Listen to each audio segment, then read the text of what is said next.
Yeah, it became a bit of a sluggish night. Yeah, a little bit disconnected at times, and yeah, a little bit of we had to grind through to get through this game, and when we earned the second goal. I'm still waiting for the clarification on that. I've looked at it a couple of times, still not sure, and then that just sways the momentum of the game. It just kills something in us, and I felt we struggled to deal with that. Even though we brought on fresh legs at the end of it and try to get fresh nines, fresh tens on the field. Unfortunately, we concede in the 90th. So yeah, sometimes we score in the 90th, 94th, 96th. Wasn't meant to be. They get one. We have to walk away with a point. You can see they renewed energy. Georgi Mihailovic picks up good spaces, floats between the lines, and then creates some real problems. So, the parity in this league can be very evident at times. Thanks. How much disappointment is there in that locker room and for you personally in the manner of conceding that lead? Oh, it doesn't. It's not personal. There's nothing personal. I think everybody's disappointed. Clean sheet would have been nice. We've been looking for that next clean sheet, and it's just unfortunate we play the 90 minutes through with the clean sheet and just concede late on. So, but yeah, the guys are disappointed enough. So we don't take it personally. We just have to take it on the chin and move on to the next one. Do you feel like, obviously, scoring goals is important? Do you feel like maybe you scored too early and things got maybe a little, like you said, a little sluggish, but maybe a little complacent within the group as well? I don't sense complacency. I sense when it doesn't work our way, the guys, we get frustrated that it doesn't work in a certain way. And then when the game takes on an emotional content, I feel, we should try and stay as, and I know it's a game of emotions, as machine-like as possible, without, there's all the shoving, pushing on set pieces. Then there's all the, time delaying, and then it's this one, and it's that one. So, I think, trying to stay out of the emotional context of the game, which is never easy. And then we have the high of scoring the second goal, and then the disappointment of it not being allowed for what reason whatsoever. We're still waiting on that. And then you take another emotional dive, and then you got to dig yourself out. And it's not an easy league, and I think we see that every day.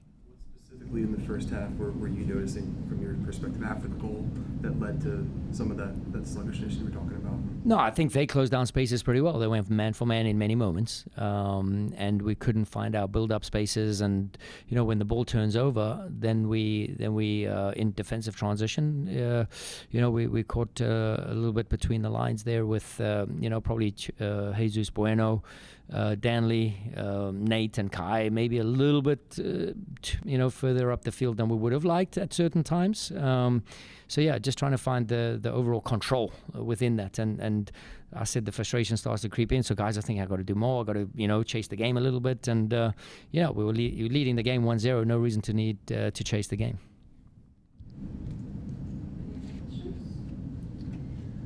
There's been a number of stoppage half goals conceded throughout the season. Is there a particular area that you can coach the team to kind of correct that, or is it sort of them learning to adjust in the moment depending on how the game's played out?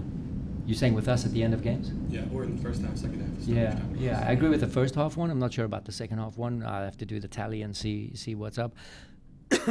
Listen, I think the intensity we play at and the levels we play at and the way we push the guys in training and sometimes we squeeze games late in training just to make sure that the guys are on, high alert with certain moments, and you maybe blow a foul. You try and keep the edginess in training in many ways. So, and I think it's totally natural. We try and get Milan out on his, representing us on his debut, trying to get him integrated in as soon as possible. So, listen, there's a bit of work to do still. There's 8 more games, and we're going to push and see where we'll end up at the end of the season. So, again, this is a journey. Bradley, the goal comes on a really quick switch of fields. I wonder how important that is for you guys generally looking for that, and is there anything that Toronto adjusted after that to prevent that, or is that just a matter of them closing down the spaces really quickly and getting to the multiple? No, I don't think we're the cleanest. I think we've shown how we scored the goal in terms of our quick, short, sharp combination passing. I just thought we switched the ball when there were no players in that vicinity of the field. We didn't keep it tight enough. We call that the net. We didn't keep the net close enough to each other, whether that's in possession or out of possession. And then gaps start to appear when you lose the ball. So, again, I just felt we got caught chasing a game we didn't really need to chase. Perhaps Jacob would have gotten a night off at some point along the way here anyway, but since he's going to be suspended for the Red Bulls game, you've got another forward. Would you like to, before the transfer window, have another center back in your quiver? Would it help things? Yeah, I mean, the window is not closed, and as long as it's not closed, there's always options, and we'll see what happens down the line. Thanks, Riley. All right, thank you.